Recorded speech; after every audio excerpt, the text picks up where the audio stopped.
نحمده ونصلي على رسوله الكريم أما بعد.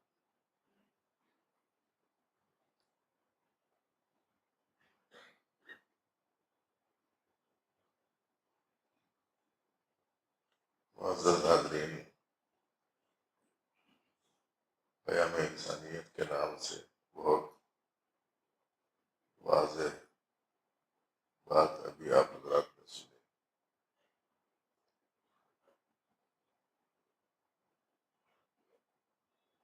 اور اس قافلے کے جو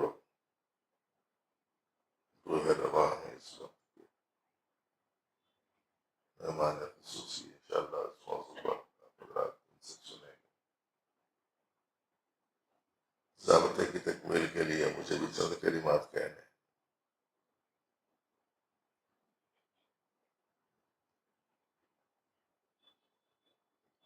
یہ جو خدمت خلق،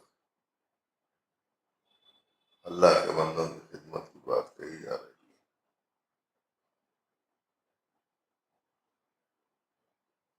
بحیثیت مجموعی کی جو پورے انسانوں کی ضرورت ہے، لیکن اگر صرف ہمارے ملک ہی کو اگر ہم دیکھیں تو عام طور پر ہم لوگ تقسیم کرتے ہیں کہ 120 کروڑ وہ ہیں، 20 کروڑ ہم ہیں، لیکن یہ جو پیغام ہے یہ پورے 140 کروڑ کے لوگوں کے لیے ہے، اس لیے کہ انسان کی جو بنیادی ضرورتیں ہیں، نبی رحمت صلی اللہ علیہ وآلہ وسلم نے اعلان نبوت سے پہلے اسی موضوع پر اپنی زندگی گزاری۔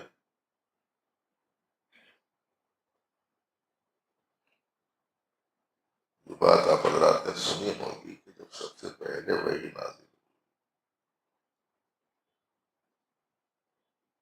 اور اس وحی کے شکل کی وجہ سے آپ میں خاص قسم کی کیفیت پیدا ہو اور مختلف اندیشے آپ کو ستانے لگ گئے۔ گھر پہنچنے کے بعد کہا کہ مجھے کپڑا اڑا دو،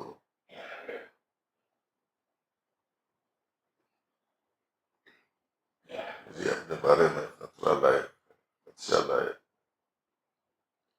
بی بی خدیجہ رضی اللہ عنہا جو ام المومنین ہیں، جو نبی رحمت صلی اللہ علیہ وسلم کے ساتھ اس وقت تک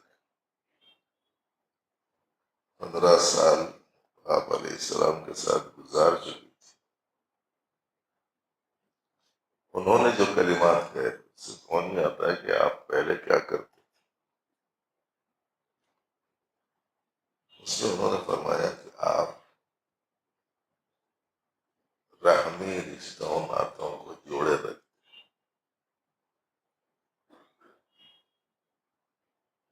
اور جس کا کوئی نہیں ہے آپ اس کا بوجھ اٹھاتے،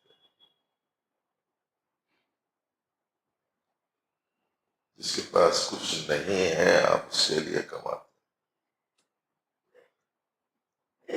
کوئی مہمان آتا ہے تو آپ اس کی میزبانی کرتے ہیں، کوئی فریاد کرنے والا آتا ہے تو آپ اس کی فریاد سنتے ہیں، اور جو بھی اچھائی کے کام ہوتے ہیں آپ اس میں مددگار ہوتے ہیں، اور جن میں یہ صفات ہوتی ہیں اللہ تعالیٰ ان کو ضائع نہیں فرماتا۔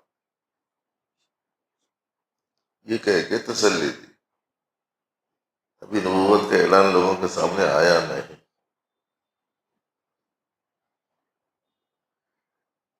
یہ ایک انسان کی ضرورت ہے۔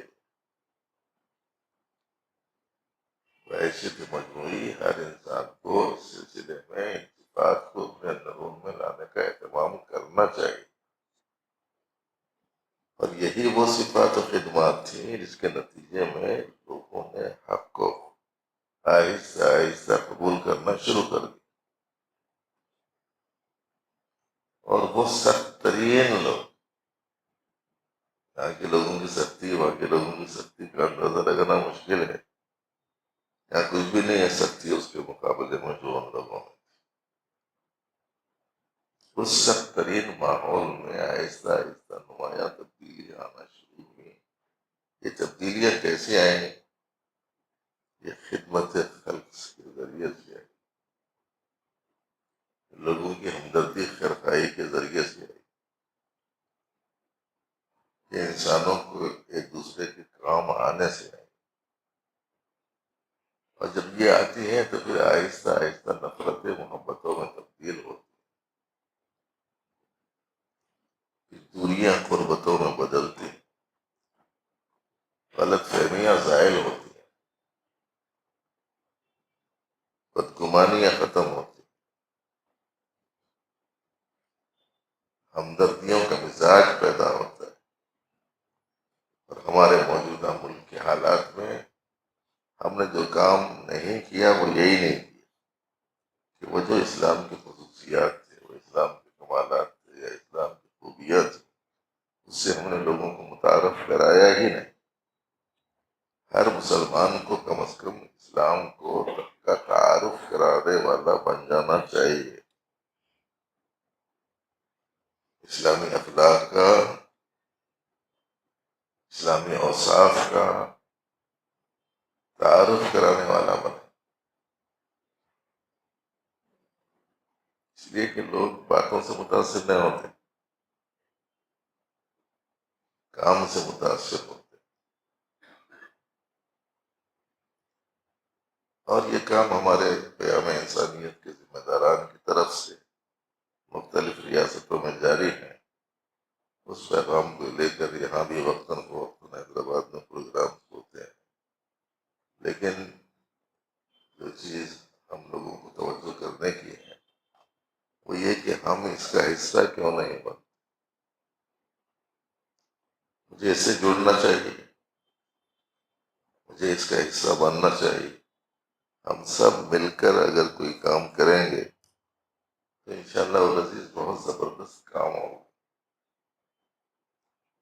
ایک ایک مشین میں سینکڑوں پارٹس ہوتے ہیں، سب مل کر ایک مشین بنتی ہے. ایسا نہیں کہ ایک پارٹ بنا ہے بڑا ہے تو وہ رہے، مشین میں دوسرا کوئی چھوٹا ہے تو وہ نہ رہے. ایسا کوئی سسٹم نہیں ہے نا. پورے مل کر کوئی کام کرتے ہیں. کل یہ جگہ عرض کر رہے تھے گاڑی میں مختلف قسم کے پارٹس ہوتے ہیں، چھوٹے بھی ہوتے ہیں بڑے بھی ہوتے ہیں.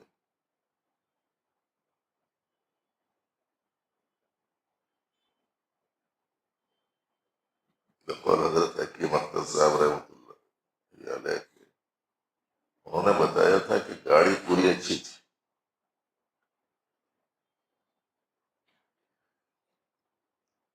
ٹانکی میں پیٹرول بھی تھا، انجن وغیرہ سب کچھ ٹھیک تھا.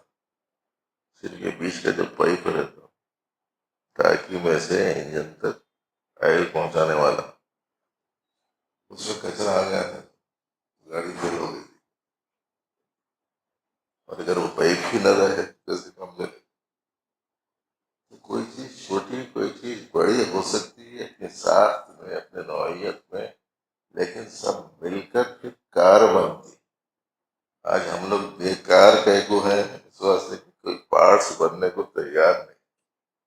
آپ حضرات سے یہ گزارش ہے کہ اس پیام انسانیت کی اس عظیم الشان کام میں جو آج کی اہم ترین ضرورت ہے اور ہمارے ملک سے منافرت کو ختم کرنے کا ایک زبردست ذریعہ ہے اور پیغام اسلام کو پہنچانے کا ایک بہترین سبب بن سکتی ہے یہ چیز. اس سلسلے کا ضروری اور اہم ترین پیغام لے کر ہمارے بڑے پوری فکروں کے ساتھ پوری دعاؤں کے ساتھ ملک کے مختلف چپے چپے میں گھوم رہے ہیں. یہ ہمارے لیے سعادت مندی کی بات ہے کہ ایسی فکر کے اجتماع میں ہم لوگ بیٹھے جو فکر پورے عالم انسانی سے متعلق ہے، جو اقدار اسلامی سے متعلق ہے اور جو کردار اسلامی سے متعلق ہے، اس کو عام کرنے سے متعلق ایسی عظیم فکر میں ہم لوگ جمع ہوئے. ہمیں توقع ہے کہ ہمارے حیدرآباد کے لوگ آنے والے ہمارے اس معزز مہمان کے ساتھ کچھ ایسا تعلق قائم کریں گے کہ ان کا جی خوش ہو اور ان کے دل سے دعائیں ہم سبوں کے لیے نکلیں کہ بھئی اس عظیم کام کے لیے ہم میں کا ہر فرد اپنی ممکنہ جو بھی جستجو ہو سکتی ہے، کوشش ہو سکتی ہے، توانائی ہو سکتی ہے، میں اپنی اس صلاحیت کو بروئے کار لاتے ہوئے اس عظیم کام کا حصہ بنوں گا۔ اللہ رب العالمین حضرت کی عمر میں برکتیں عطا فرمائے۔